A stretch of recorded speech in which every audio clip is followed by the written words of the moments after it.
3, 2, 1. Go. Let's go. 2 years ago, I stood on this other side of the microphone and I was shaking in my boots, ready to pitch to a panel of judges. Now, this year, I'm holding this microphone as your host, and I'm excited to root for the new business edition cohort. My name is Boniface Nyalwal, founder of AfriAgriMark, a company that automates food delivery from farms to retailers across the continent. I'm also here in studio with a cohort winner from Gulu. Hello, my name is Gertrude Goom, founder of Letasi Oil, the most promising beauty brand in Gulu, northern Uganda. And I am your host. Like Boniface, I was in their shoes 3 years ago, nervous as a mouse. But the journey has been amazing for us at Letasi Oil with 3 additional products to our line and a growing customer base that spans across Uganda. Boniface, I have seen you headline many papers as one of the top tech startups to watch in Kenya. How does that feel? I mean, it's been exciting. I mean, wow. The journey throughout has been of a learning process. But besides that, like you guys, we've been able to launch the product. We've actually gotten about 600 retailers based here in Nairobi. We are serving 4,800 farmers, mostly in several regions across the country. The most important thing is that we are set for growth, and I'm not just excited because of, the achievements we've made, but in terms of the future, and I can't wait where the company is going to go to. I mean, by the way, as I'm talking about myself, you look glowing. Is it the new products? It definitely is Letasi oil that has got my hair and skin this glowing. And that is special of using the Letasi baby oil on baby Letasi. Well, it looks like you guys at Letasi are taking scaling seriously. Yes, definitely. You have to scale all around, and we could not have done this without the Growth Fund grant of $10,000 we received last year, and the dedicated coaching by our mentor, Mr. Waiga K. Muturi from Let's Create Africa. We really do appreciate the effort and the contribution towards Leila's vision of ending the global poverty. It's been 3 years, I think, since Leila transitioned to the other world, and we would just love to take a moment of silence in her honor.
Hello, everybody. My name is Wendy Gonzalez, and I am the CEO of Asama.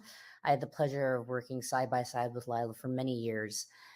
For those of you who hadn't met Lila, the Give Work Challenge was her passion project. It was the idea that we could give grants to impact entrepreneurs who could create additional businesses that give work, which is really her broader vision. We're very excited to have you here at the second edition for new businesses, and I would like to welcome the judges and have them introduce themselves. Hello, my name is Joshua Kello. I lead Summer's Uganda and India operations. I'm excited to be part of this judging process again, but also more excited to listen to the budding entrepreneurs trying to solve very interesting problems in society today, and of course, creating more job opportunities for others. My name is Aisha Ali. I am the EA advisor to the International Trade Center. I've worked with entrepreneurs across stages from ideation, startup, growth stage. Excited to be here and looking forward to listening in from the entrepreneurs. All the best. Hi, I'm Lillian Kiplanget, a Director of Service Delivery here at Sama Nairobi, and also an Innovation and Entrepreneurship Catalyst in the East African community. I'm really excited to hear more about the pitches. We've received some pretty exciting ideas and new business ideas, and I just look forward to learning more about what you do.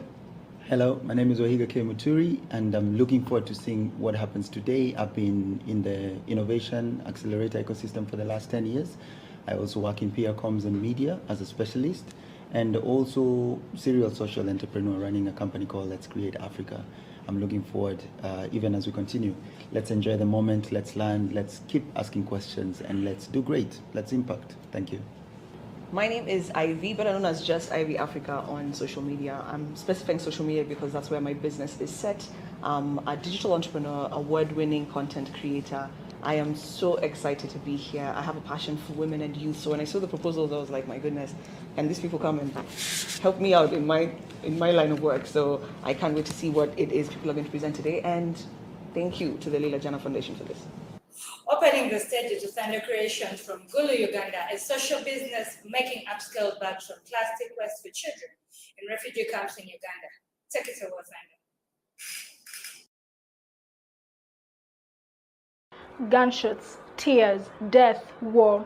My childhood gone, my home around down filthy plastic waste camp.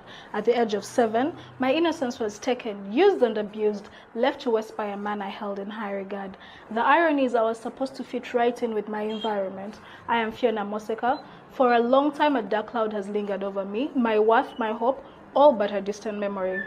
This could not be it. I decided this wouldn't be it. I gathered my broken self, I picked up the waste around me and sought to create beauty of it. A rebirth, not just for me, but for all the used and disgusting plastic waste around me. With a sweaty brow and filthy hands, I picked, cleaned, weaved and sewed. Utando, my baby was born, and like a phoenix from the ashes, I started to arise, to hope, to live and to love again. These bags represent new beginnings, second chances and hope. They serve as a reminder that even from Western discard, something beautiful can emerge. We seek to solve two problems facing refugees living in Uganda. The scourge that is plastic waste. In Uganda, over 600 tons of plastic is thrown out daily, ending in landfills, gardens and waterways. As a result, water, sanitation and hygiene become a fast-growing social burden. Soaring unemployment levels. This creates room for lots of vices to crop up, from domestic violence, drug abuse to sexual assault. How do we fix this? First, we establish waste collection systems that actually work. This way, we create jobs offering competitive pay, not to mention all the waste taken out of circulation, cleaned and repurposed for our line of upcycled products. Secondly, we create beautiful bags. In Q4 last year, we produced and sold 35 bags, realizing up to $1,500 in revenue. Lastly, and most important, we're a social enterprise. We're heavy on CSR, employing corporations to be a part of the solution to the plastic problem. We enlist companies to sponsor a child, woman, or youth by buying a bag. In turn, we intend to brand our bags as a reminder that when we needed them, they were there for us. I know you're wondering what the opportunities are. Well, according to UNHCR, approximately 1.5 million refugees live in Uganda across 10 districts. Our focal interest is in women and youth, reducing that number to approximately 1.2 million. We further narrowed down this to only those living in Rhino Camp to approximately 80,000 women and youth. Would like to impact just 10% of these over the next 3 years and then spread out to meet the needs of many more. Let's talk strategy. From a strategic point of view, we want to increase sales revenue by 80% in Q2, streamline and mechanize production processes, reducing the production costs, focus on R&D to grow our product portfolio, create strategic partnerships with organizations with green and humanitarian purposes. Our tactical plan is to establish a strong online presence, achieving over 10,000 followers by H2, launch the Sponsor a Child initiative by end of Q1, invest in production of quality products, diversify our product portfolio by introducing 2 new products in Q4. How do we make money? Our model is simple. We're vertical retailers. We manufacture, distribute, and retail our products, controlling our revenue processes. Secondly, add revenue from our online viewership. Lastly, affiliate marketing and donations, partnering with organizations and individuals with green vision and passionate about humanity. I am Fiona Moseka, CEO and co-founder Utando Creations, and Franklin Akena, Operations Lead Utando Creations. By partnering with Utando, you're helping us restore hope, joy, and love, one bag at a time. Thank you. Thank you very much, Utando Creations. Brilliant presentation and great products you have there. Just take us a bit into a sneak peek of who your competitors are and what your advantage is over them. Hello, I'm Fiona Moseka once again. Currently we have one competitor in Uganda, but they're based in Eastern Uganda. We have a high advantage to them because one, we seek to solve a burden that has been bothering a lot of refugees for a long time. And we not only just sell our bags, we sell a service. We sell hope, dreams, and second chances to the people living in refugee camps today. In your pitch, you spoke about how you make money, basically. You spoke about vertical retailing as one way. You talked about affiliate marketing, and I forget the third one. Have you done some research to validate those assumptions in terms of those as possible ways in which you make money? Right now, we are working on that at the moment, and we're mainly focusing on business to business and business to customers while digging more into the affiliate marketing. Question, and hand it over to the judges. It wasn't clear what your cost structure is like. So I know you sold 35 bags for 1.5, so 1.5 divided by 35, that's about $42. What's your margin on that? A bag, at the moment, a bag costs about $45. That is what we sold last year, a bag, $45 per bag. And our production cost is $15 per bag. And we use $5 to buy the scholastic materials that we end up putting in these bags for the school kids the school kids in the refugee camps. So we realize a profit of about $10 to $15 per bag that we make. Right now we have improved the bags and we're making packages where if a customer buys this bag, they're able to have a smaller school bag for the kids going into refugee camps. So this package goes for $60, and the production cost for a duffel bag is $15, and for this is it's $10, giving us $25, and again the $5 goes for the scholastic materials that we put in these bags for the kids.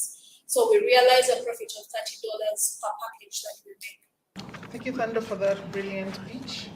My question is towards your supply chain. How do you sustain supply for your raw materials, and what's your production process like?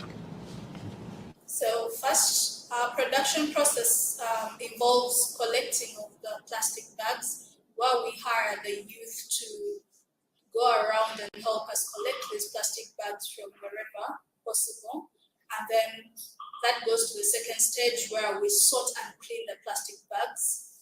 This also involves us employing the women from the refugee camps to help us to sort the decomposing waste from the plastic waste and also clean up the waste ready for production. So again, that takes us to the third process, that is fusing of the plastic material, because as we know, the plastic bag itself is a bit light, so it cannot create a product that is strong enough or durable enough. So what we do is we fuse the plastic bags. We at least fuse 3 to 4 plastic bags to make a thicker material that we use. And that takes us to the sewing part, where we have tailors that we go to. At the moment, we do not have our own personal tailors that we employ because we're still a startup. And so we use any other tailors and just explain to them what exactly we're looking for and how our designs are supposed to look. So then I also add something that we'd like to call Africanicity to the whole situation. That's why you see a lot of kitenges here. That also brings in the feel of Africa in our products. So after the sewing bit, that finishes the production process for us. Fiona? Yes. I think, Fiona, you've done very well. Congratulations on a good pitch. I mean, it's not easy doing what it is that you've done, so I want to tell you good job. My question is on your go-to-market, particularly marketing. You touched very surface-based on your social media plan. I mean, of course, that's where I'll ask you something on. You touched very surface. I want to know where you are now and how you plan to get to your 10,000 followers across the platforms you want to get to, and what your customer acquisition cost is once you do your marketing budgets. So right now we're planning to do more advertisements through other partnerships with other businesses. So if we're able to do partnerships with, for example, let's say Letasi Oils that already have a growing platform on social media, they're able to put our products on their page and let the world know more about us. So this gives us more viewership and more broadness from our market as well. The cost for advertisement that we are planning on is about $1,500. That will cater for ad revenues. That will also cater for other partnerships with other businesses and organizations, and that would also give us a bigger platform as YouTube, Instagram, TikTok, that is the current thing right now, and Facebook as well as LinkedIn. So that is what we're planning on. Hi, I'm happy to see how far you guys have come since the last time we spoke. Thank you so much. Please explain to me your team structure. Right now, we are just me, the CEO and co-founder, and but with more financial gains, we'll be able to have other employees that will come in stage, such as the tailors, the people that will help us with marketing, the sales marketing guys. So hopefully we'll be able to grow from there since we're still a startup for now. Talked about money a lot, so that's a good thing. I hope the Laila Jana Foundation can hear that. But minus that, tell me about your impact metrics when it comes to your customers. What are they saying? Who are they? How are you measuring it exactly? Have you even gotten any feedback from customers? Are you speaking with them and vice versa? So last year, the bags that we sold, we actually sold them to a group of people that live in Netherlands because they saw some of the products that we had listed on TikTok, and they were very interested because of the story behind it and because of the cause and the impact that it brings. So we sold the 35 bags to them, and that's when we realized our revenue of $1,500. So for now, that has been our biggest achievement because it's also helping us not only have customers in Uganda, but also out of Uganda and out of Africa. Thank you, Thando, for a great presentation. Now, a study in the clean cooking sector shows that 8.1 million Kenyans living in rural areas do not have access to both affordable, clean, as well as healthy cooking solutions. Green Flame from Nairobi has a solution for them. From our very own young and now a member of the Green Flame comes a sad story of disappointment, shattered dreams, just because of the inability to access clean, reliable energy. The use of charcoal, kerosene, briquettes, and firewood in the rural areas is at 90%. These products produce harmful chemicals that slows down the lung mechanism, causing cancer, pneumonia, and even worse, death. School-going children spend 4 to 5 hours studying under kerosene lamps, causing eye irritation. An average woman, for example, in game, spends $30 to $50 on energy, not considering the fact that they have to walk long distance to go get the firewood and get petrol stations to get the kerosene. Green Flame is bringing in LPG products that are going for $20 per 6 kg that lasts up to 3 months. We will also be able to create employment by getting a security person and a delivery person within the locality. This will enable us bring change and impact lives within the community. And as Leila once said, never underestimate the small effects of what you do, as such actions create impact. And that is why we are here. Thank you. Could you tell us how you're making profit and what's your cost structures like? We are thinking of getting our products from best and quality suppliers. That is Total, and we'll be buying the gas and the cylinder at 2,500 because it has risen, the prices have actually risen right now, and we will be selling them at 2,700. That is making a profit of 300 per seal. Is there a particular region you're selling your products now? What region that is? And tell me how much you've sold within the amount of time you've been selling. How long have you guys been in business? Ivy, we are just starting, so we haven't sold. So what we have done is basically research on that area. So this is something that we have seen that is really needable. This is something that these guys really need. So you did research, so you went into homes. And so do you have those numbers? Because what I'm trying to find out how your market base looks like.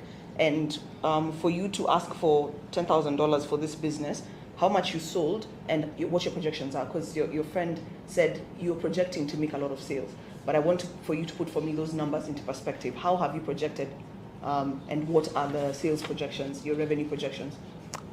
So we are going to get a gas and the cylinder at 2,000 bob. So if we sell the gas at 2,500, we are making a profit of 500 per sale. We are looking at like 50 households because currently we have gone to only the charmers. We have talked to the women. We haven't like gone to, I wouldn't say persons, but we went to charmers, like, you know, the women group. And, yeah. Are there others that differentiate you from other people who are sort of in the same business, your competitors? First, we are doing it in the rural. The rural areas, and if you try look at our prices compared to the other vendors, they are a bit affordable, and considering we are doing a higher purchase, other vendors do not. When I think about your legalities, do you have the ERC license? We are thinking of getting that. Sorry? We are looking of getting that. We are looking towards getting that. Okay, so tell me what you already have. Currently, we have the accounts, we have the suppliers, we have customers who are willing to get the gas. We have 3 women groups. Yeah, that is what we have currently. So let's start that again. Tell me exactly whom you have. How many suppliers, if I may ask? The supplier we were looking to work with is Total.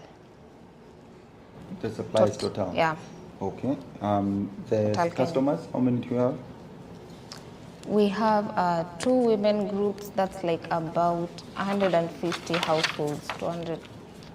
So have you like subscribed them to a wish list or something? Just this is just an idea we have presented to them, and they're willing to follow through. So it's an idea. Yeah. That you want them to change from the other providers to you guys. Yeah. Okay. Let's keep it green. From Green Flame in Kenya to Green Homes here in Gulu. There is hope for residents in Gulu. Green Homes tells us how they are combating environmental pollution and providing alternative solutions for building and landscaping. Green Homes.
Could you give us a sneak peek of your production capacity currently? If you could even break it down to your capacity per day, per week, per month, to just give us a better understanding of what it takes to produce. Yeah, thank you so much. As per the position of Green Home Canal, we always do recycle plastics materials whenever we have orders. And currently, our molder are not all that cold. That's why we are trying to look for ways of actually making the good side. So for now, we only produce around 150 to 250 kgs of plastic waste per day, which probably generates around 123 to 126 pieces of interlocking bricks per day. Thank you. Over to you, Josh.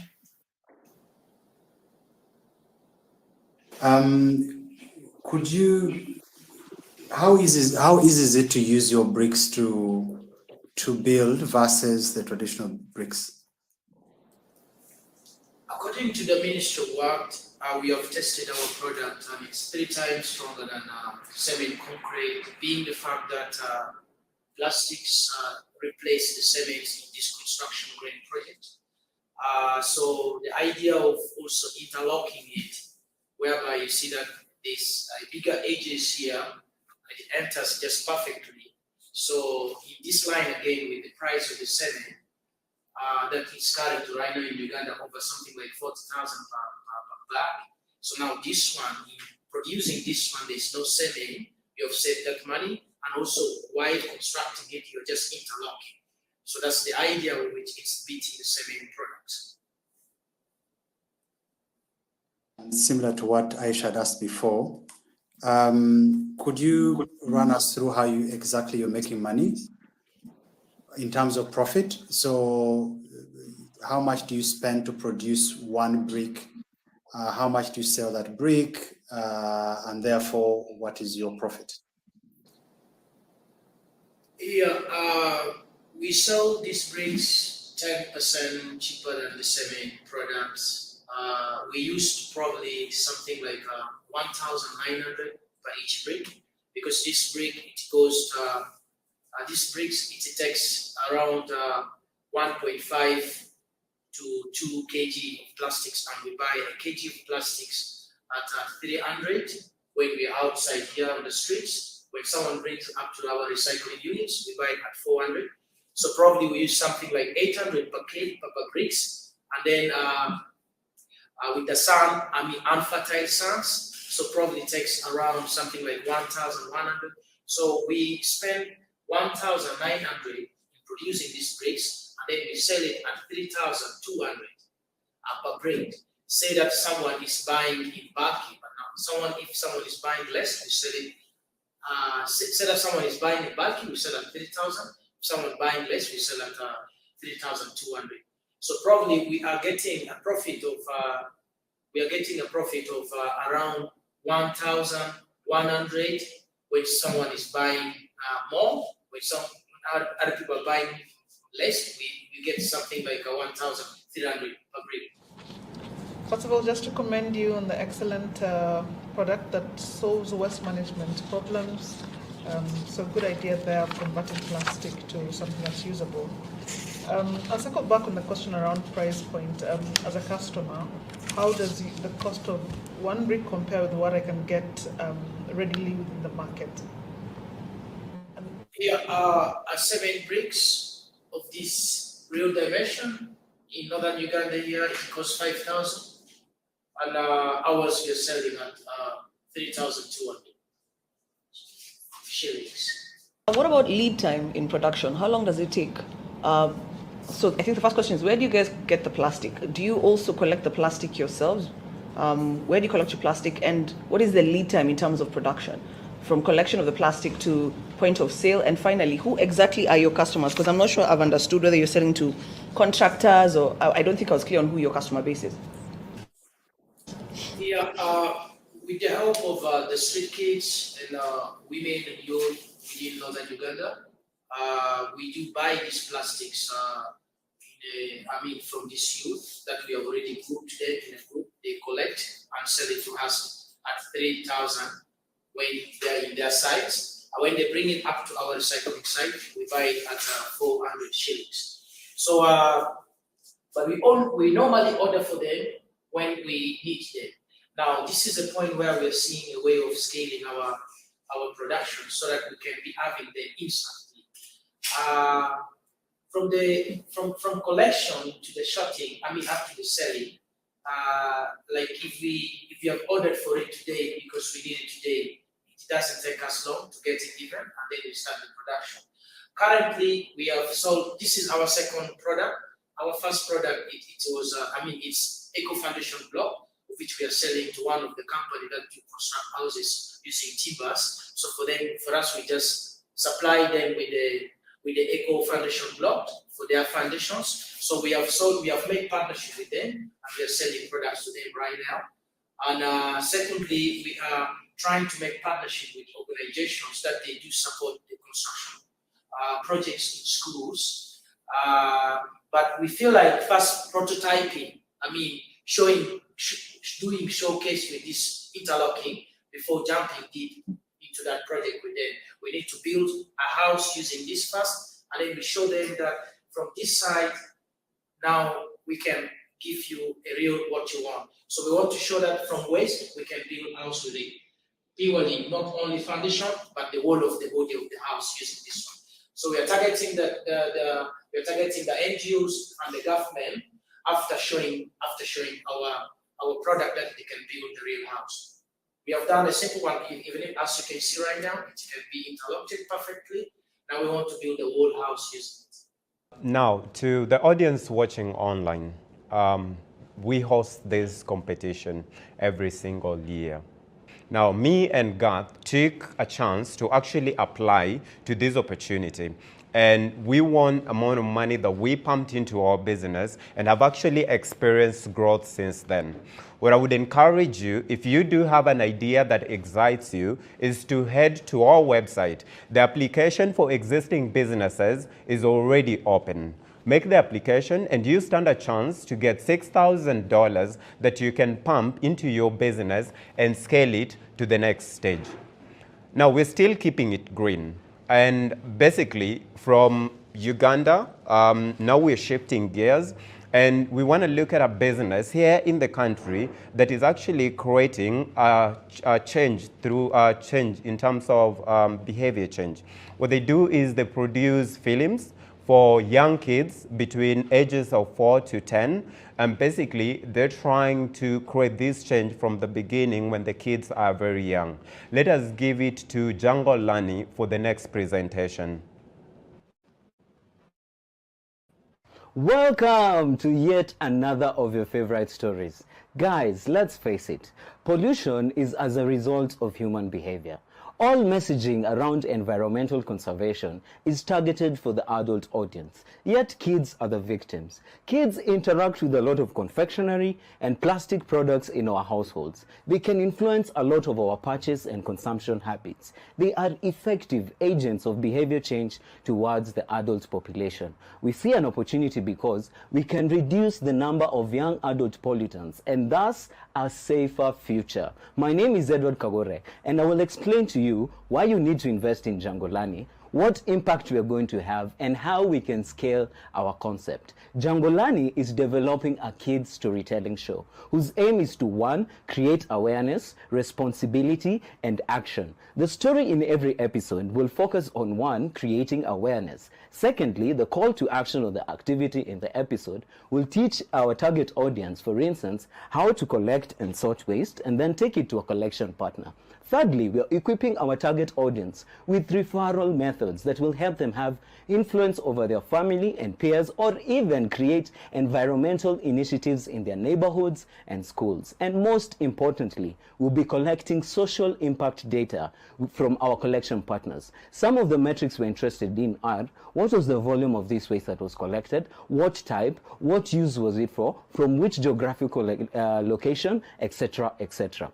we believe our business will have a big impact in society because, one, content production will offer a lot of job opportunities. If we look at YouTube, it has a 24/7 viewership period. If we were to fill this space, we'll be employing a lot of people. If we diversify our content, we're talking about publishing our content, translating our content, merchandising, live events. All these are markets that will be offering opportunities to. Secondly, we believe that you're making a contribution to three main sustainable development goals. One is quality education on social media platforms to our target audience. Secondly is good health and well-being. And thirdly, climate action, bringing children into the conversation. So Hassan, a 7-year-old boy living in Kibera, has to deal with 2,400 tons of solid waste generated in that city. If he watches our episode, he'll be able to collect and sort waste and then take it to a collection partner. Our collection partner, Mr. Green Africa, is a profit business that picks plastic waste and recycles it. So when Hassan takes this waste to Mr. Green, he's going to earn 15 Kenya shillings for 1 kilogram of plastic collected, or earn redeemable green points that he can use to purchase products at any Total fuel station. On top of that, Mr. Green will then proceed with value addition and waste management. And finally, we are going to collect data. And this data that we get from Mr. Green is going to inform our strategy, matters operations, and content rollout. We want to really air our content on YouTube and other broadcasting partners. YouTube will give us monetization, of course, after we meet their monetization threshold.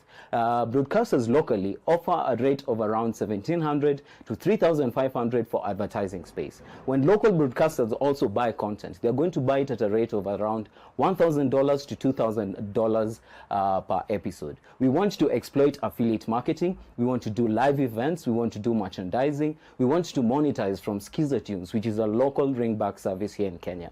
So we're asking for $4,000 to do the following. One, to meet the production cost of 4 high-quality episodes. Secondly, to invest in branding and marketing. And thirdly, we want to patent our intellectual property. Our projections are that the production cost of the 4 high-quality episodes is around $1,000 to $760. The profit margin per episode is $800. The production cost for 1 episode is $250. So we're projecting a revenue per season of around $10,400. We're a team of 4. 3 of us are trained in theater arts and film technology, and 1 of us is trained in environmental science. Thank you so much for listening, and I look forward to your response. I love children, so you got my attention there. I'd want to ask about your competitors and what advantage you have over them. So thank you so much for listening. So what makes us different is that we have players in the market who are offering entertainment, but what we feel will be a standout for us is the fact that we are pioneering climate literacy, specifically to that age group of kids. And secondly, we also believe that as we're doing our content, we're also collecting data. So we find other players in the market to make profit from entertainment. So I think that is what is setting us apart. My question is, how will your product be globally competitive? I think for our initial months, what we've decided to do is employ or incorporate design thinking. Most products or most stories don't sell because they might be poorly designed. How we came up with Hassan as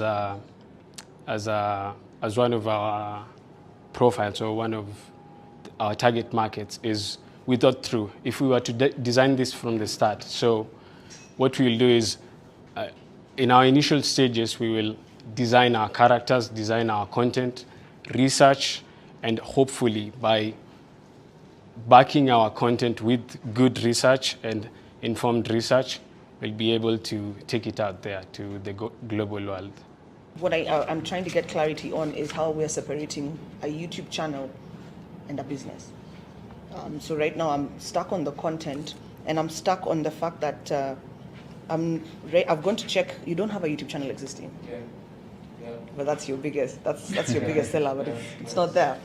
On Instagram, you've opened it, which is good, but you're low. So right now, where I'm struggling is: are we looking for business, or are we starting a YouTube channel? You see, that's where I'm struggling. Then you said you want to collect data because you said your business is centered around behavior change. Right. But can you tell me exactly what metrics you're collecting, what data you're collecting to achieve the behavior change from children to the parent, because at the end of the day, it's the parent who will also assist. I didn't get that.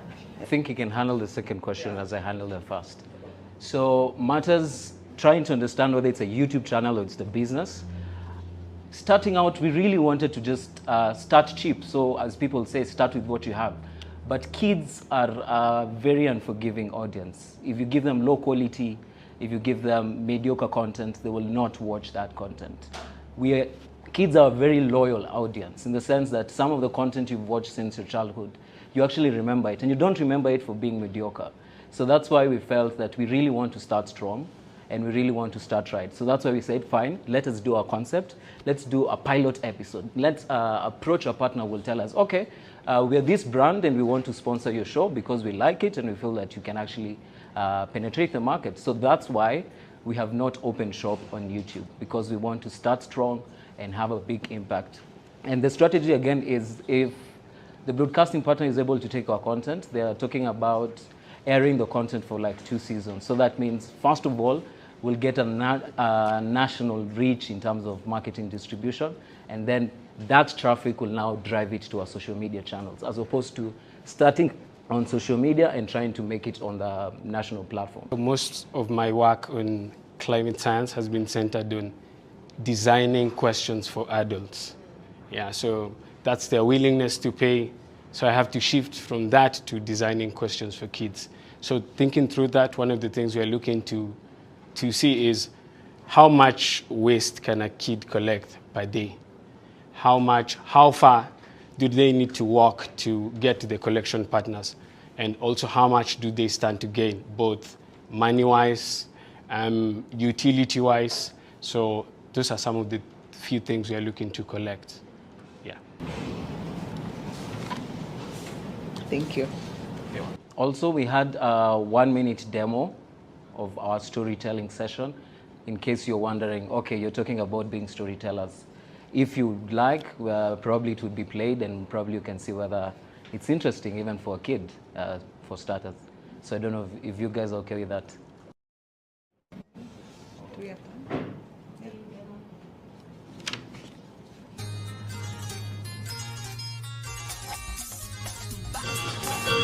This episode is titled The Hare and the Lion. A long time ago, in the forest, there was plenty of food and water for all the animals to eat and drink. But the king of the jungle, Mr. Lion, used to feed on one animal per day for his dinner, and the animals were all very sad. And the following morning, it was the hare's turn to be eaten by the lion. The hare was very, very clever. He went into the river very early in the morning and he started swimming. "Where is my food?" And the hare said, "Oh, Mr. Lion, when I was bringing you your food, I met another huge lion and he snatched your food and ate it all." And the lion said, "Is there another bigger lion in this forest?" I'm from a generation that did not have complete access to computers. Many years later, there are still children who may never know how to power on a computer. But this team in Western Uganda is addressing the lack of access to basic ICT knowledge and skills among learners. Please welcome ICT for Education.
My question is around your business model. I just want to understand, is it a for-profit making business? Is it a non-profit, or is it a social enterprise?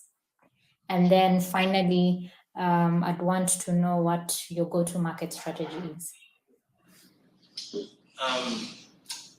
It's a social enterprise, so we are saying we want to promote access to ICT in the rural schools, but also we know that this is a selling point for the schools in these communities.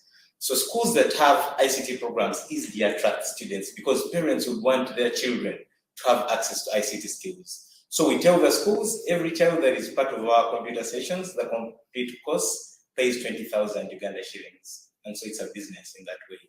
Our go-to strategy, many head teachers in these rural schools in Eastern Uganda have always reached out to these companies that set up computer labs at credit, but then the prices are very exorbitant, 34 million for a computer lab, and yet they don't have electricity. So that means they also need to get a loan to be able to set up solar panels and have a computer lab.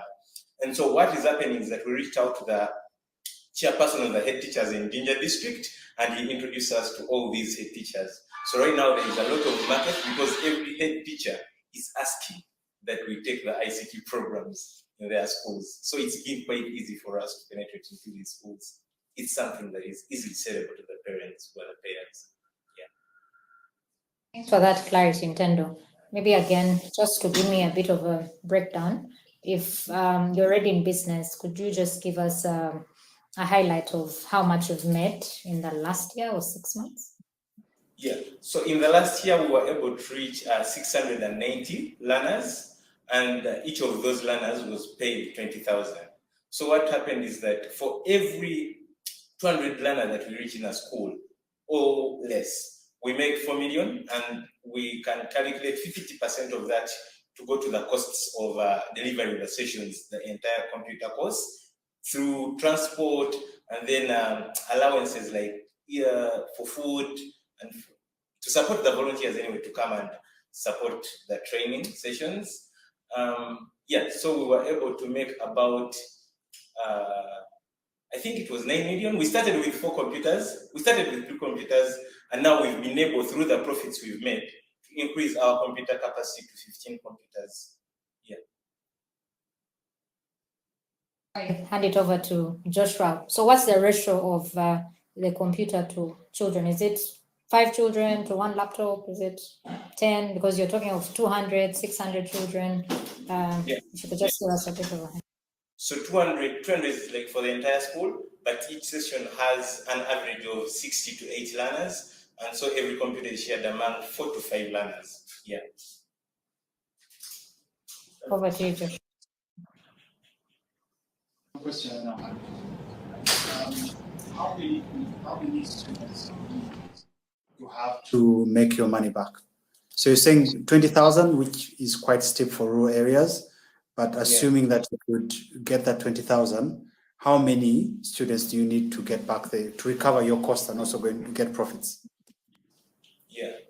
So for a school, let's assume at the bare minimum, a school gives us 200 learners. So they paid 4 million. We purchased each computer at $375, which is about 1.1 or 1.2 around that. And so if a school has given us 200 students, we are able to at least recover the cost of about 3 or 4 computers in the entire course. Yeah. So say if we invested 13 million in the past year, 9 of that was coming from the profits that we've made from the schools that have either hired our computer lab, because one school hired our computer lab and they paid 800,000 in one day when they were sitting for the national examinations. So profits come in that way sometimes, even when the school has not actually hired us to go and deliver the sessions. There are several that are reaching out to us so they can use our computer lab for their computer sessions, because it's a compulsory subject in the school nowadays. Yeah. Thank you, ICT for Education. Digital literacy is definitely a key skill for the future. So it's great that your solution addresses this need in the society. Now my question is around the labs. They are within schools, right? And not outside the school. So it is situated within the school? Let me just pull out one. So what happens is that we have these computers. We are saying that these schools do not have electricity. And that means that for you to be able to deliver practical computer sessions, you need computers that are rechargeable. What happens is that when we go back to our office, we charge these computers to full charge. Each computer can deliver 2 rounds of sessions, which is 2 hours per session. And so we are able to just move with the computers to the school, deliver from school 1 in the afternoon, and deliver to school B in the morning. Yeah. So we just move with our computers after charging them. Yeah. So is your target public schools or private schools? Both public and private, but the biggest clients have been the private schools, because public, in most cases, they are thinking that government should be able to cover these sessions. Yeah. And what's your plan for scale? Should you get the funding? How do you see yourselves? How do you select which school to go to with the price point that you have? So like I said in the beginning, that we've had this contact with the chairperson of the head teachers in Jinja district, and this one has connected us to all these other schools. And we have 15 computers that is our single mobile computer that we are using in Jinja district and the surrounding areas. And what we intend to use this grant for when we get it is that we are going to buy 15 extra computers that we will use to set up a mobile computer lab in Sebei sub-region. We are targeting schools in Sebei sub-region because we've been invited there and the cost was high for us to travel from Jinja to deep eastern Uganda and Kapchora. And so we train teachers, we have a contact person there who is going to handle the computer lab on that part of the country. 15 computers is one single lab that will serve 10 schools in that district. So the idea is that if we have 15 computers for every district, and we are only targeting 10 schools using that computer lab, that will be enough for us to market our ICT programs across all these schools that don't have access to electricity, that don't have the financial capacity to start and maintain their computer labs. Yeah. My question is on the impact. Because you provide the computers, thereafter, how do you measure value or impact to these students? Are there exams that they do to see that they're learning? Because I can imagine currently, if it's one computer for 5 students, how long is the session and how do you know that they're actually learning what it is that you're trying to achieve? Or is it that you're just providing the hardware, then once that's done and you leave the school, that's it? No, what we do is that before we conduct the sessions, we do a pre-survey, checking their knowledge and understanding of basic computer knowledge and skills. And then even after the session, it's an 8-hour course module, so 2 hours per module. We again give them the post. But the idea is that teachers and parents in these communities have never experienced computers at all. So when you give the children now and the teachers the chance to explore the potential that ICT has in contributing to their academic excellence, they're now going to go back to their parents and tell them about their experiences. The teachers are now going to stop telling the district education officers as lack of small salary and then lack of food as the biggest challenges they are having in their schools. They will now start highlighting lack of ICT programs in these schools as a key challenge that is deterring the performance of these learners. So it's not just the skills. When you look at it, we are now triggering their minds to think of ICT programs where we are going. We all need to have these skills. So can they now start lobbying and finding ways to provide these tools for their learners? Yeah. So again, one of your largest costs is the acquisition of the laptops themselves. Have you considered a partnership? Because there's, as part of your budget, there are items that you want to be given in kind, but you want to purchase the laptops. Have you considered a partnership with a particular company to also provide these in kind?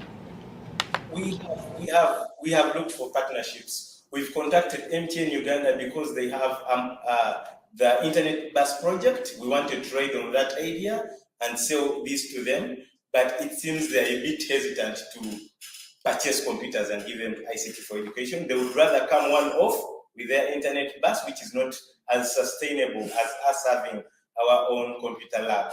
So we are looking forward to, again, the partnership that we can have with MTN, but it's not very sustainable, and we need to have more discussions on how we can make this even more sustainable. But yes, we are writing to ask for people to partner with us on this project so that we can ensure access to these skills to the learners.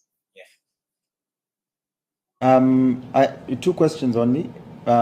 Is your currency in Uganda shillings or dollar? Uganda shillings. I only mentioned dollars when I was talking about the purchase of a computer, which is 375 per piece. Please tell me your team composition. And then when it comes to impact, how exactly will you deal with e-waste and e-disposal? Because you've said how you're providing, but after you leave the school, what happens to e-waste, which is a great problem in Africa as a whole? So I'll start with the e-waste. So what happens is that we only go with these computers to deliver the practical computer sessions. So the responsibility of ensuring the proper disposal of these machines, if in case maybe they need to be disposed of, is on ICT for education. And we've had talks with several people to support us on that, but the responsibility is on us because we have the machines with us. We do not give out them to the schools. About my team composition, we are a team of 14 people, and 4 of these are advisors. We brought them on board because of their passion for education and their belief in ICT, in promoting education. We also have 3 of our team members being teachers who understand the potential that ICT has in promoting academic excellency. And two of these teachers are those in the high-end schools, and one of them is the one that is in the rural community. So they get to share experiences, and for those in the high-end schools, enable us understand how we can be able to make this project more meaningful for the learners, while the one in the rural school enables us understand the expectations and how we can make it, again, more meaningful to the parents who are supposed to pay. One of our team members also, who is our curriculum development officer, is Shari Nachejwe, who is a former lecturer at Makerere University in the IT department. but also right now is working with the Ministry of ICT in Uganda. And so we hold her a very important stakeholder in our project, because we are thinking she's now the one that can sell this same idea to the government. It's not just about money, but the government, given the limited resources they operate on, is it possible for them to say, we have a company that can handle ICT in the schools using mobile computer labs, which is a bit less costly than setting up computer labs in each and every different school that is in the rural area? Well, we're still in the education sector and recruitment. I think experiences for a lot of young people and generally people across Africa is as soon as you graduate in your diploma in terms of high school or college, finding a job becomes a full-time job in itself, and it takes forever, right? Now, when you look at solutions that are available across, today, we actually have one of our businesses pitching, putting forward a solution that would be able to address this. Welcome, Get Manpower, for this next session. This is Angela, Get Manpower Solution, a cloud-based connection for all sector workforce. In year 2020, my house help was expectant, and in between me looking for a solution, I found out that 4 of my colleagues were facing the same challenge. A week later, I got a solution and I shared with them. 2 of the bureaus that assisted us through the process, I started working with them, and the same question kept coming up, that where can clients get more of more laborers, that is skilled laborers, from our end, and that is when Get Manpower was born. We are a team of 11, and 2 of our software engineers, 3 are co-founders, 1 is a marketer, 1 is also a financial advisor, and 3 are sales ladies. Get Manpower is providing a visibility for the informal sector workforce, whereby they feel neglected. And it's the majority that we have in Kenya and contribute 80% of the GDP. We are providing visibility for the informal sector and creating employment for the same. We are doing this through app and website. When you register, you get the visibility of all skill sets different, and you as a user, you are able to connect with your skill preference. And for the web, you create an account and then a profile. Every job that has been posted, you are able to match. You must be wondering how we are making money out of this. We are making money through subscription. We are making money through commissions on successfully connected employee-employer. We are making money on advertisement. Everyone who advertises on that platform pays. Get Manpower is a business to business and also business to customer. Our target is to offer 24 hours connection with transparency, traceability, and also use feedback from the user.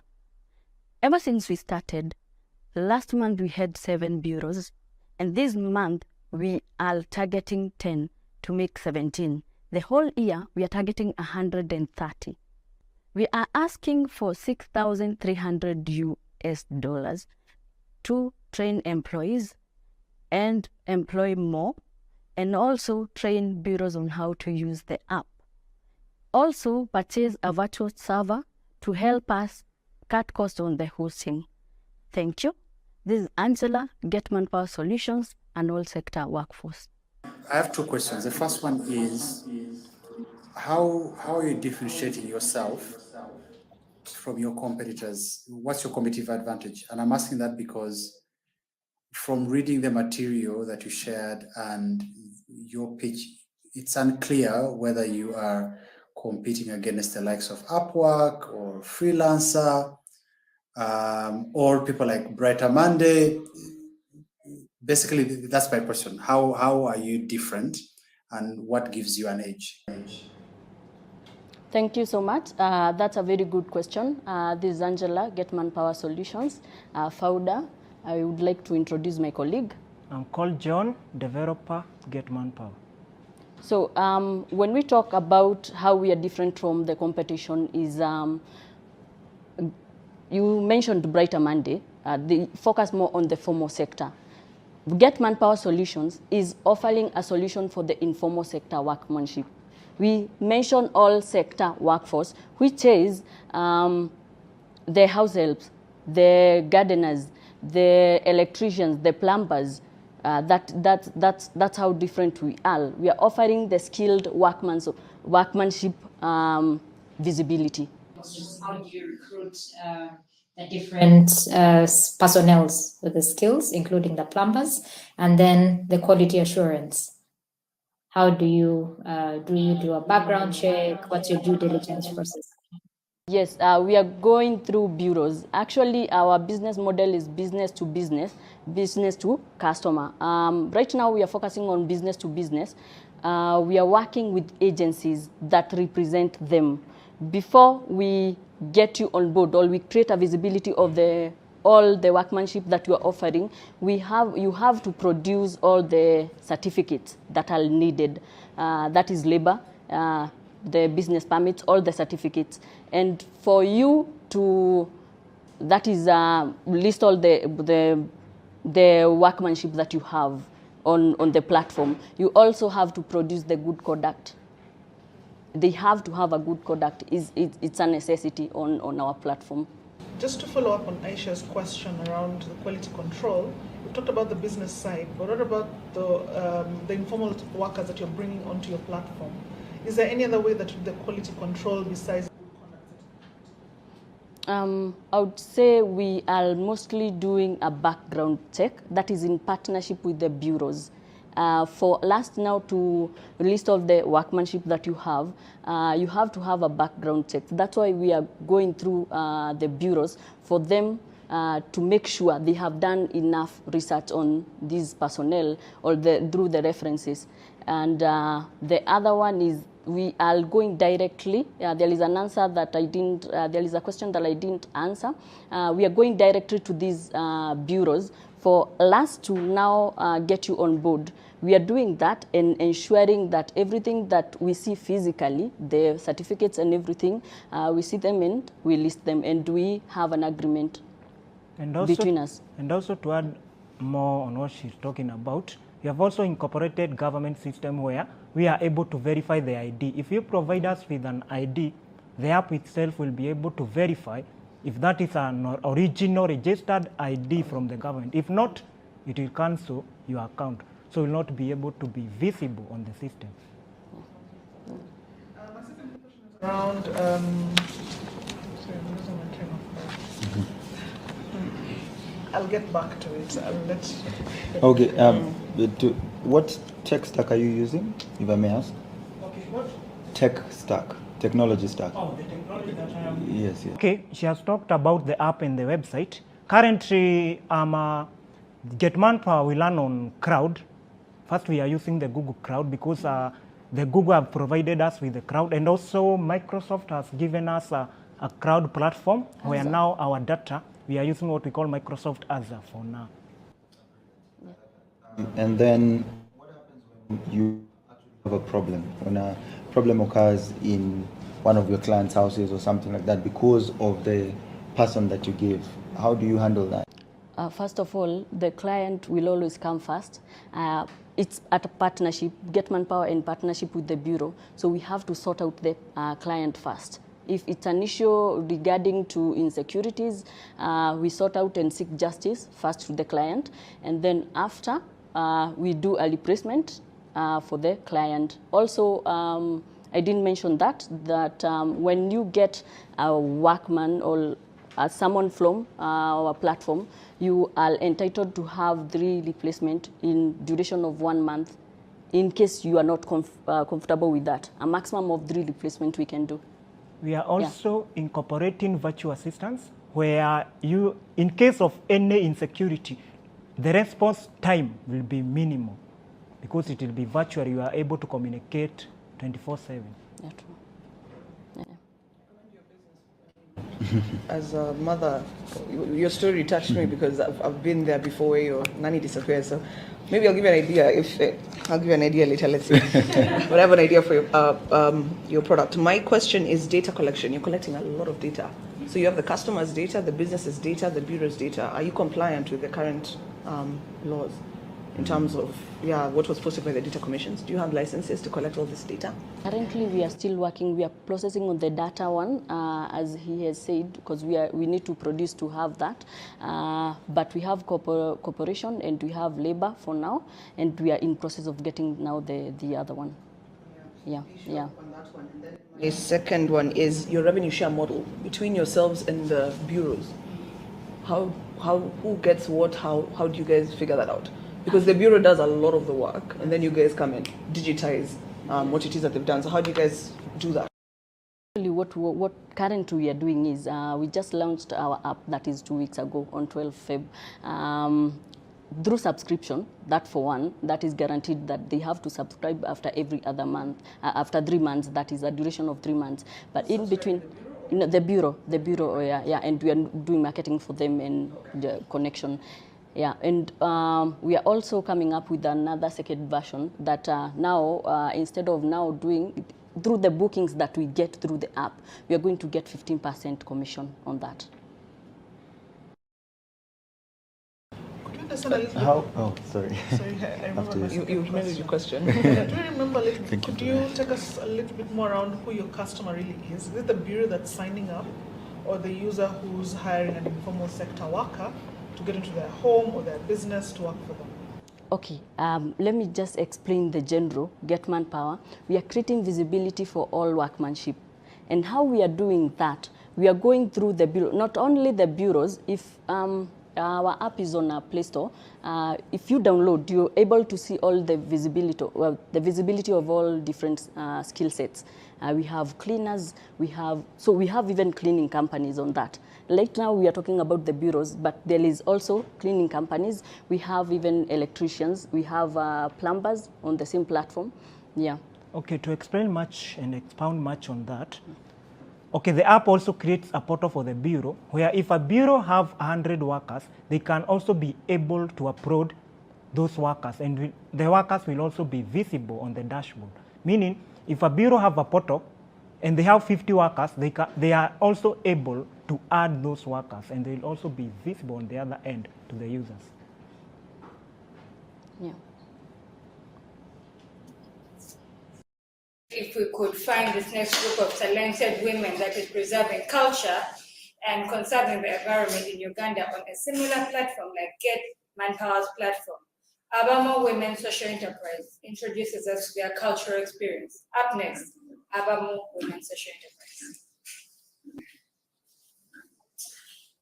When I first started working with artisan entrepreneurs in 2018, I was fascinated by the beautifully handmade products, the intricate designs. It was culture meets contemporary, and soon enough, my house started to look like a mini craft shop. I also learned that in developing countries, the craft sector is the largest source of work after agriculture. But above all, I was fascinated by the stories told by the producers, 94% of whom are women, about the impact of this trade on their livelihoods. This was quickly overridden by frustration, as I could neither find a source of natural dyes for mass production, nor meet the demands of our international market. There were just not enough producers to make it happen, because the skill that was once taught in primary schools was scrapped off the curriculum in the early 90s. Having more women and youth benefit from the sale of handicrafts is the reason Abamo was birthed. At Abamo, we provide skills training in handicraft making and entrepreneurship with a focus on culture preservation and creation of market linkages. When we got accepted in the Cherie Blair mentorship program, we could not be more thrilled. Armed with more tools, we won our first consultancy worth $1,848 to train our first cohort of 45 women and youth in handicraft making. Upon assessment, we knew that they required post-training support to get them ready for the export world. When our request was denied, we were all the more motivated to apply for the Give Work Challenge to help us mitigate this. We are similar to Silks and Stories and vendors of synthetic dyes, but our focus is the use of biodegradable materials for sustainable production and environmental conservation. Secondly, a partnership with Rwenzori Sustainable Trade Center, the largest exporter of handicrafts in Uganda, puts us in a position to sell $80,000 worth of dyes in 1 year. We shall plant the dyes in our gardens and partner with 100 families as our outgrowers. We seek to further diversify the incomes of rural communities through inclusive and unconventional tourism, with a target of $2,000 in our first year. We are a team of 6 diverse and resourceful women with 2 co-founders, Florence Kabege, an economist with experience working in the humanitarian world with refugees, women and youth, and Sarah Buhendwa, experienced in working in projects in East and Central Africa on sustainable development. We're very privileged to have an advisor, Florence Githinji, who is experienced in monitoring and evaluation and grant management. Our ultimate goal as a team is to reach one more vulnerable person. Our ask is $5,000 to help us get access to the incubator, scale up our training, and boost our natural dyes project through research. It's interesting to note that the global arts and crafts market was estimated at $42.3 billion last year and is expected to reach $1,252 billion by 2027, according to a report on global trends. The trend for handicrafts is growing and shows no sign of slowing down. At Abamu, we would like to harness this opportunity for the benefit of rural communities. Thank you.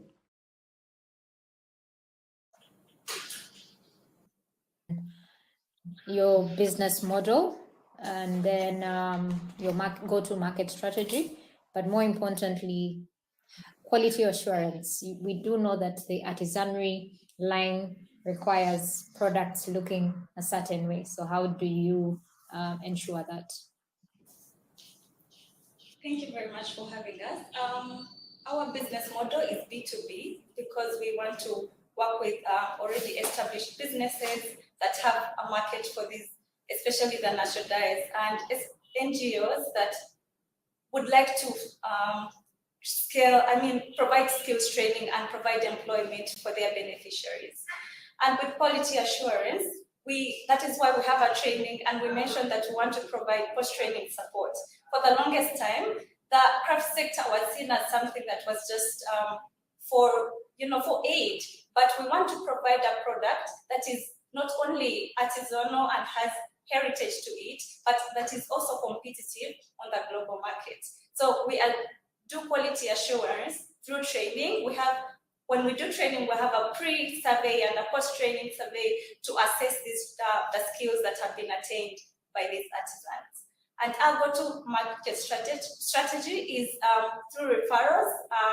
Even actually yesterday, we were visiting Wowoto Kacher, a handicraft cooperative here in Bulu, that had approached us for our training during the year, and were able to produce some of these products that you see here. So we are very hopeful. We met the management. We are hopeful that as their financials go along this year, they will invite us to provide training to them. So referrals is a big thing for us. How much, in terms of percentages, how much money do you make from the dyes versus the training versus, I forget the third way you make money? That's one question. And then 2, what are the margins on all those revenue streams?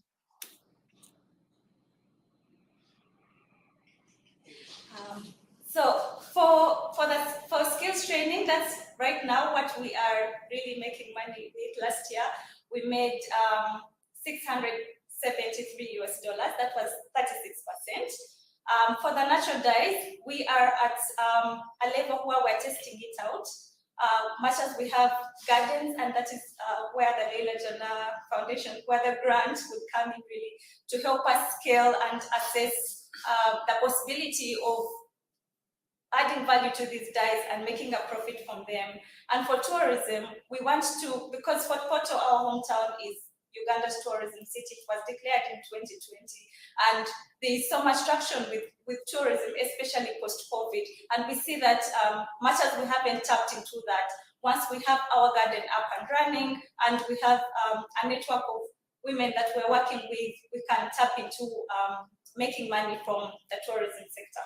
So right now the numbers are abstract, but we know that once we have the project up and running, especially the Natural Dyes Garden, we'll be able to have our numbers right off the top of our heads, just like with the training. Also to add, the 36% she mentioned is the profit margin.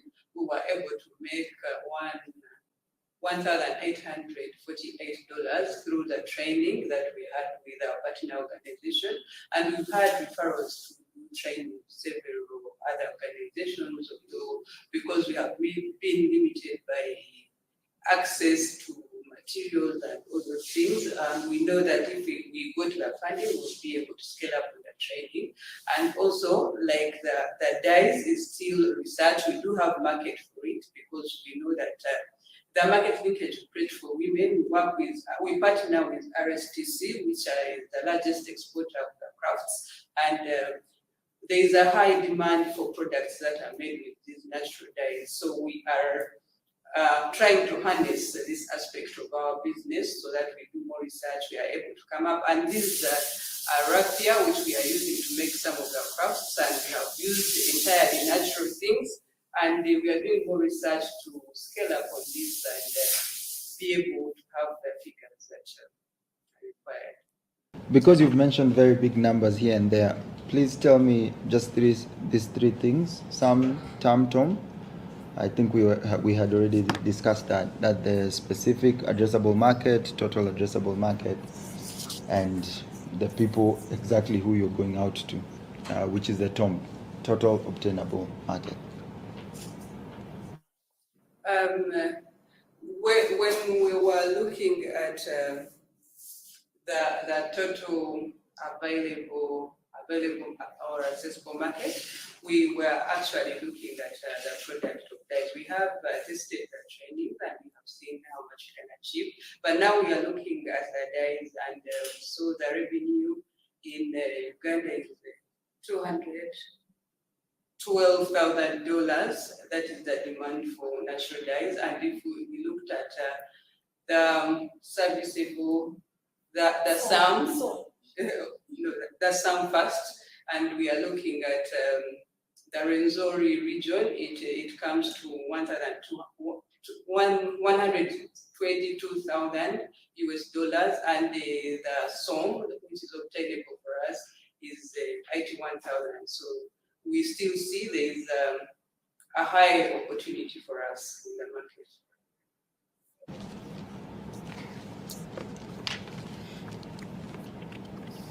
My question is on risk assessment, so I'm just going to ask very simply.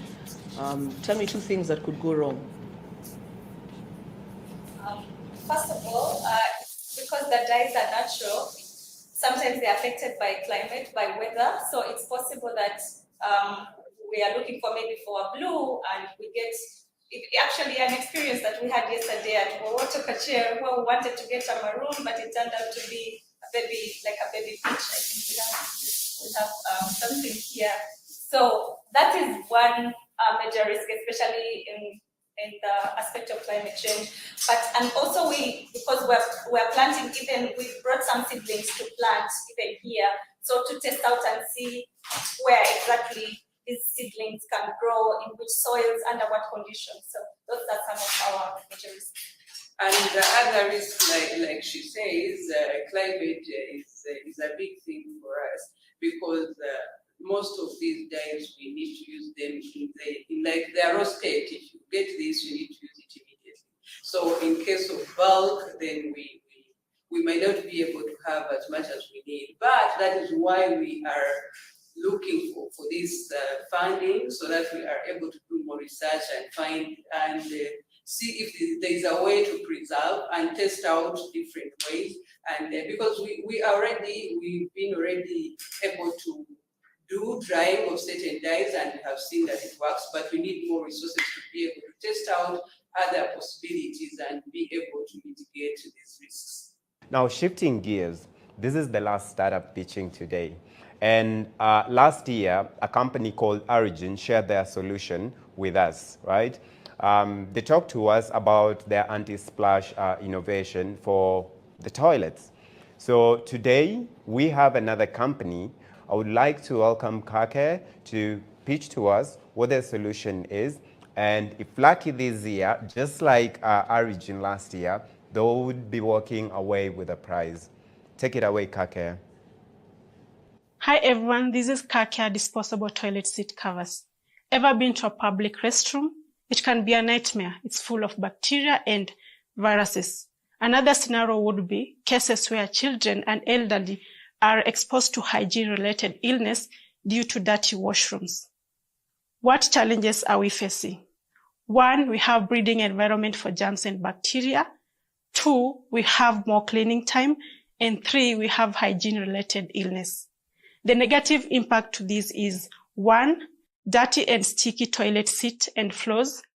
2, overflowing trash cans. 3, odor. Car Care designs, manufactures, and distributes biodegradable disposable toilet seat covers for businesses and organizations. We also offer employment opportunities for women and youths who help manufacture car care products. What solutions are we providing? 1 is hygiene, where we produce self-disinfected products to help improve hygiene and sanitation. 2 is affordability, where we offer our product at reasonable prices to help companies cut on maintenance cost. And 3 is quality, where we offer user-friendly and eco-friendly products to help improve customer experience. What will these funds do for us? 1 would like to purchase machinery to help increase production and sales. 2 would like to get a better location for production. And 3 would like funds to help with branding and purchase of materials or packaging materials. Our team consists of Sylvia Waseni, Vivian Naomi Wesonga, Grace Tucker. Therefore, Kaki assures you that a cleaner toilet is a safer place. Why would I use your product instead of using tissue? If you use our product, you're going to save on the wastage of tissue papers, and that leads to leakage, that leads to dirtification of toilets, and that's going to increase the high cost in organizations. Your product is also made of paper, right? Yes. Okay.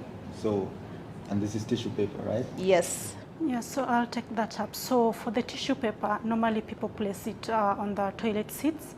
And in that case, that's not hygienic. Actually, there are people who will place it on the toilet seat. And when you're flushing, you have to touch that, put it in the toilet for it to be flushed. But for this product, you just place it on the paper and it has a flap that goes inside. So when you're done, you just flush it, it goes inside. So this is more hygienic. Why your competitors? So we have Toilet Seat Covers Kenya. That's the main competitor we saw in the market. Yeah. So, I mean, I can definitely see value for your product as a person who is constantly in public spaces. I always hope that we can get that. And now, what's your differentiator in terms of, from your competitors, especially the ones you've mentioned? What cuts you above them, or what would position you better? So the first thing is we looked at the cost. We wanted this to be affordable. So most of our competitors have their prices range between $0.7 to $0.63, but our product is at $0.43, so that's affordability. And the other thing is the hygiene perspective. So we use soluble water disinfectant so that we disinfect the toilet seat covers. Yeah. And now you talk about your target market being businesses as B2B. So how do you plan to reach them? What's your go-to-market strategy? So I'll take also that up. So the first thing we did is we interacted. We have people who work in such businesses. So we interacted with them to just try to find out if they have this kind of covers.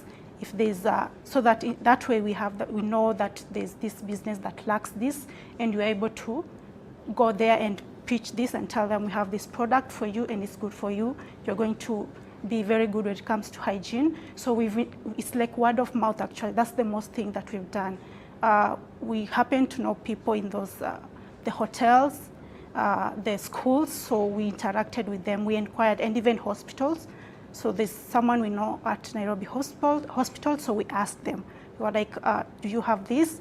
And they're able to tell us. So it's word of mouth, and yeah. What's your distribution plan? How do you plan to get them to the businesses that you want to purchase? Did you get that? Sorry? What's your distribution plan? How do you distribute your products currently to the businesses? Oh, we have employed 2 individuals who are helping us with the distribution process. So you do have existing customers within Senegal? Yes. Yeah, where? We have 3 existing customers, that is Educans Kenya. We have Eka Hotel in Eldoret, and we also have our friend's restaurant along Ngong Road, that is also that's also our customers. I see your product. Can I see it? Yes, please.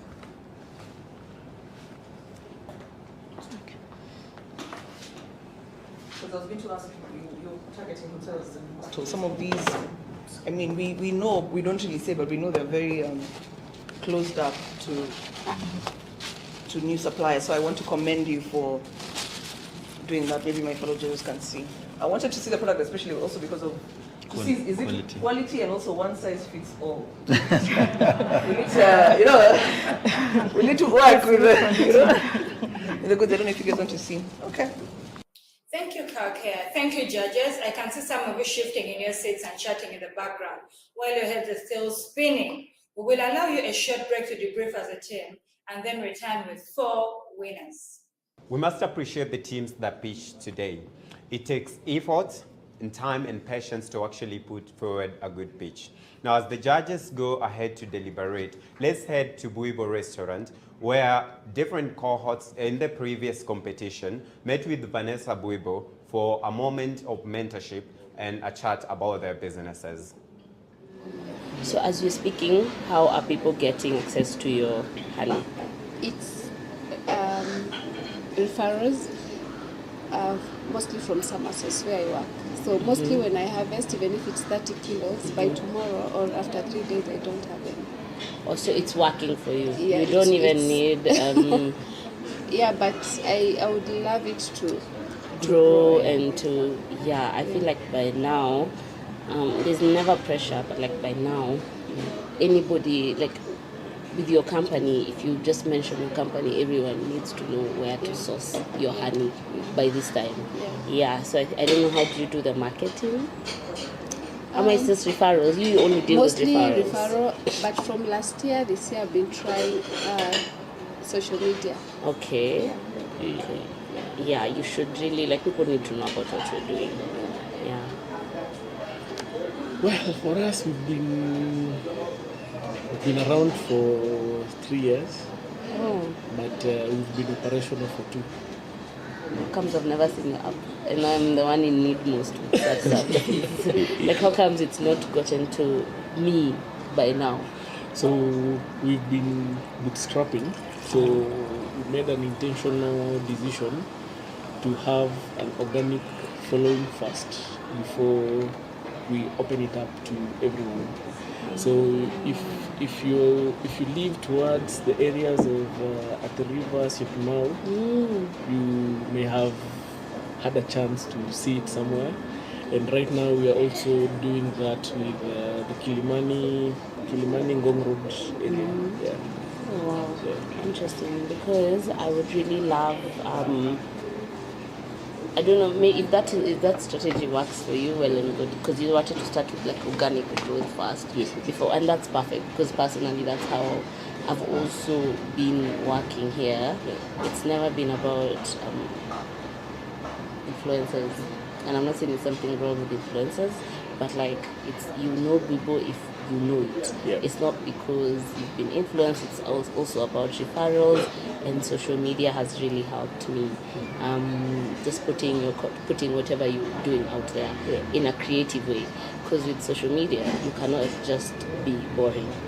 You have to catch someone's eye, because there's so many people scrolling, and that is where I think you crack the code of social media when you entice someone by just when they scroll and they even pass your post, they go back like, oh, what was this about? So it's mostly how you put your content out there. But organic growth has really been also like, that's gonna go so far, because with organic growth and referrals, that's when you know and young people are actually into your business. Yeah, mine is very simple and you hear it every day, but when you bring it to work, it's really what keeps you going. And I'm always telling people to never give up, like no matter what, if you're sure about what you're doing and you have passion for it, don't give up. Like, things might look very hard, but you don't give up. Okay, another one. Sorry, I'm talking too much. No. So I'm the one talking too much. this time, last one, yes. This time you said you resigned from KRA because you're not a morning person. Yeah. But here you're mentioning you wake up at 3. Well, now that's the thing. I was like, now it had to force me, and I think that's the thing about. That's such a good question. I think that's the thing about passion, because you see, you're not passionate with working for someone or being in employment or like, it doesn't drive you like that. But then a circumstance which gets to you, and this is now happening, and now you start thinking out of the box.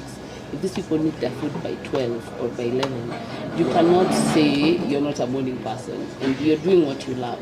So you end up not having a problem even with waking up in the morning. And then you just realize, it's not that I'm not a morning person. I just didn't like, passionate. I just didn't like the fact that I was waking up for these people.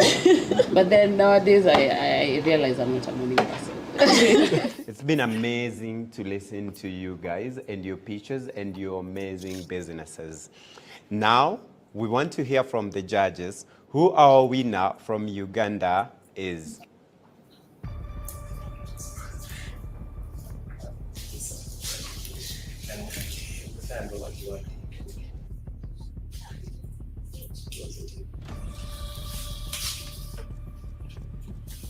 All right, let's have some drum rolls. Yeah, to kind of lower the tension level. Guys, you're all are winners. You did great. Your pitches were amazing. Your businesses are unbelievable, but we had a tough week. And on the count of 3, 2, 1, I proudly announce Thunder Creations.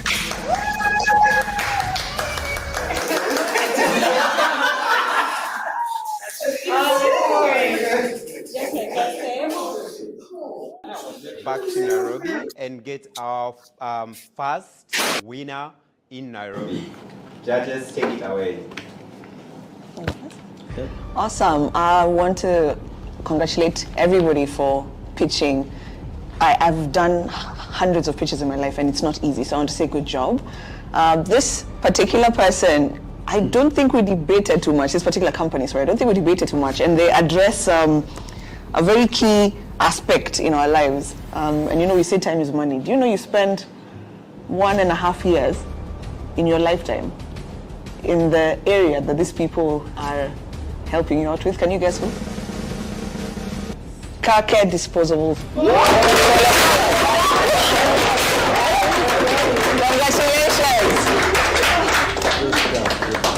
Spend 1.5 years on the toilet. Yeah, so use that disposable to wipe. Anyway, I think again we really want to shift back to Uganda and get our second finalist from the second winner among the finalists from Gulu. So, as you know, technology is becoming integral to how society lives as a whole, and that makes digital literacy a very important skill to have. And for that matter, I would like to congratulate ICT for Dev as our second winner.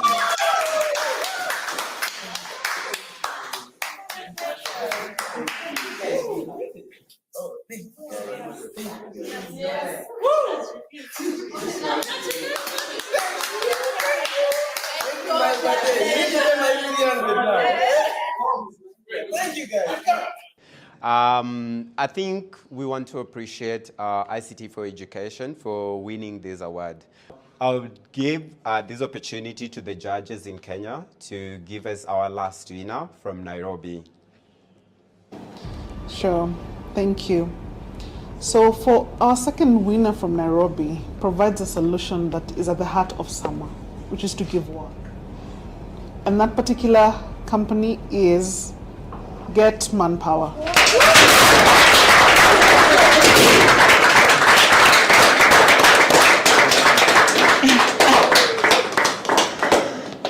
So I think I will welcome Wendy to give us a closing remarks. It's been an interesting, I think, journey. As I mentioned at the beginning, being this other side hosting, I think I spent a day this morning also just myself pitching at the Sankalap Awards is among the top 10 finalists. I can tell you, no matter how many times you actually do it, it's not easy. But more importantly is every single time you go on stage and you get these questions, you continuously iterate your business to be much more better. Next time you're on stage, it's much clearer. All right, so I think I will take this to appreciate the judges. You took your time to both give us the winners, but also at the same time give the amazing founders like me feedback to be able to improve their businesses. I definitely look forward to all these businesses, which direction you guys take and which directions, you know, in terms of the future and where your business is going. Appreciate you being here, and we appreciate you building solutions for, you know, different people in the community across the country, and definitely scaling this across the continent. So to Give Work Challenge, I think I can say thank you enough for both participating in this, but also for being a previous winner. And I look forward to continuously also still engaging with you. So thank you so much for creating this time. Thank you so much for creating this award. I think Wendy is back, so I'm gonna have to give her back. Yeah. Well, thank you. Again, hi everybody. I'm Wendy, CEO of Asama and member of the Lila Jana Foundation Board. On behalf of the entire board, thank you so much, judges. Thank you so much, contestants. The winners are amazing. The businesses are as incredible as they've ever been. And for those of you who didn't win, I just encourage you to please try again. Sama was founded on a business grant, and it took 7 times before that was actually awarded. So keep your spirits up. There were incredible businesses that were shared here today, and congratulations to our winner. And thank you again to our judges and to the entire team who put on this incredible show. So thank you very much to Liliosa, Hillary, Joe, and the entire team. I hope everybody has a wonderful evening, and thank you for joining this year's edition.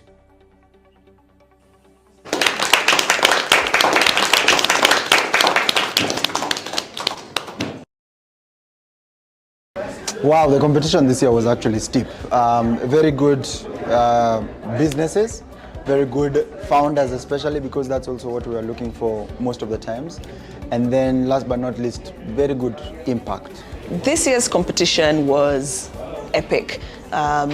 Every person brought their A game. I was absolutely fascinated by how smart these people are, how well prepared they were.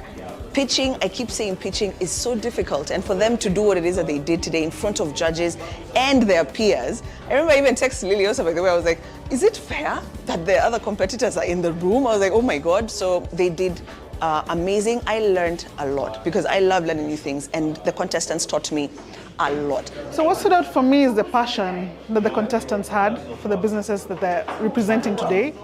The fact that they have sold out their lives to try and solve these problems and go out of their way to really look at what are the social challenges and get a business around solving that challenge has really been amazing. I love that we've got new things we haven't seen before within the Give Work Challenge, and I hope we keep getting a lot more of that as we go on.